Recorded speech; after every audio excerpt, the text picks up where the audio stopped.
परसों मेरे पास एक फ़ोन आया कि सर मेरे 2 बहनें हैं, मेरे माँ-बाप नहीं हैं, मैं अकेला भाई हूँ। मैं बड़ी मुश्किल से तैयारी की, गरीब घर का लड़का हूँ और मैंने तैयारी की और मैं चयनित भी हो गया, ट्रेनिंग ले ली, है ना? और लेकिन मैंने लोन भी ले लिया। मैंने बैंक से लोन उठा लिया, घर बनाया है, बहनों की शादी करनी है। अब भर्ती रद्द होगी, मैं क्या करूँ? मेरे को पहले से ऑलरेडी कोई मेरे पास कोई मैं नौकरी में भी नहीं हूँ। सर क कोर्ट ने ये भी कहा है कि भाई जो पहले से भर्ती में थे, कोई नौकरी में से थे, तो उस नौकरी में वापस उनको नियुक्ति दी जाए। चलो उनका तो हो जाएगा, लेकिन बहुत सारे ऐसे लोग भी थे जो पहले से भर्ती यानी नौकरी लगे नहीं होते, वो क्या? मैं मानता हूं कि एक बार अगर मानवीयता के नाते एक बार कोर्ट को इसमें दखल अंदाजी करनी चाहिए। क्या करनी चाहिए कि सरकार को ये बोले कि जो चयनित अभ्यर्थी है, जितने भी बच्चे जो गिरफ्तार हो चुके हैं वो, और उसके बाद जो भर्ती रद्द होने के बाद जो बाहर हुए हैं, मान लीजिए कि उन लोगों को जो ऑलरेडी भर्ती पहले जो नौकरी में है, उनको तो चलो नियुक्ति दे दी जाए वापस उसी नौकरी में, लेकिन जो उसके बाद भी जो लोग बचे हैं, जिन पर अभी तक कोई भी कार्रवाई नहीं हुई है, जो संदेह के घेरे में नहीं आए, उनकी एक एक की, यानी लगभग 200-250 लोग और बचे होंगे, उनकी एक एक की जांच होनी चाहिए। उनका बैकग्राउंड देखना चाहिए, उनके रिश्तेदारों के बैंक अकाउंट देखने चाहिए, उनका मिलने वाला जो व्यक्ति उसका बैंक अकाउंट देखना चाहिए, और मुझे लगता है कि उन सब का बैंक अकाउंट उस भर्ती दौरान देखना चाहिए कि बड़ी ट्रांजैक्शन हुई है कि नहीं। उनके खातों में अगर बड़ी ट्रांजैक्शन हुई है तो हो सकता है कि वो संदेह के घेरे में हो।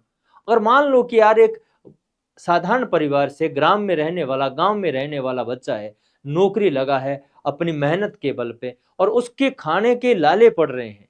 अगर उससे पूछ लिया जाए, गांव में बात करें जाके कि इनको 20 लाख रुपए कोई दे सकता है क्या इकट्ठे, अगर ये पेपर खरीदना चाहे तो मुझे लगता है उनको 20,000 लोग जो है वो बड़ी मुश्किल से इकट्ठे कर पाते हैं। वो 20 लाख कहां से इकट्ठे करेंगे?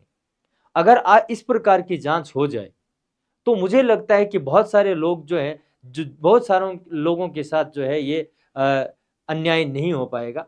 तो ऐसा सरकार को करना चाहिए। ये मेरा व्यक्तिगत राय है, मेरी व्यक्तिगत राय है कि सरकार को इस प्रकार की पहल करनी चाहिए। जितने भी अभ्यर्थी अभी जो बाहर हुए हैं, जिन पर कोई आरोप नहीं लगा है, जिनके प्रति कोई जांच नहीं हुई है, जो संदेह के घेरे में नहीं है, उन लोगों की जांच होनी चाहिए। क्या वास्तव में वो दोषी हैं? अगर ऐसा है कि अभ्यर्थी जिनका कोई बैंक अकाउंट में ऐसी बड़ी ट्रांजैक्शन नहीं हुई है, इनका कोई दादा है, मामा है, नाना है, चाचा है, ताऊ है, बाप है, भाई है, फूफा है, जीजा है, उन सभी रिश्तेदारों का बैंक अकाउंट संभालिए जिनमें इतनी बड़ी ट्रांजैक्शन नहीं हुई है। अगर वास्तव में उनकी ट्रांजैक्शन इतनी बड़ी नहीं हुई है तो मुझे लगता है कि उनको दोबारा मानवता के नाते उनको दोबारा सोचना चाहिए कि उनको नियुक्ति दोबारा जो है एसआई में लेना चाहिए। बाकी जैसे 400-500 अगर सीट बचती है, 200-250-300 लोगों को लगा दिया जाए, और बाकी जो बचती है तो उन उन सीटों को जो है अभी जो वर्तमान जो भर्ती चल रही है उसमें जोड़ दिया जाए। तो अगर मेरे ये विचार आपको, अगर मुझे लगता है कि आपको अच्छा लगे, अगर आपको यूँ लगता है कि बात तो सही है, तो आप इस वीडियो को शेयर ज़रूर करना। और सरकार से फिर एक बार और कहना चाहता हूँ कि आप सुप्रीम कोर्ट में जाकर इन बच्चों के बारे में भी सोचिए, इनके भविष्य के बारे में सोचिए। लेकिन और ध्यान रखना, इसके दुष्परिणाम भी मिलने वाले हैं।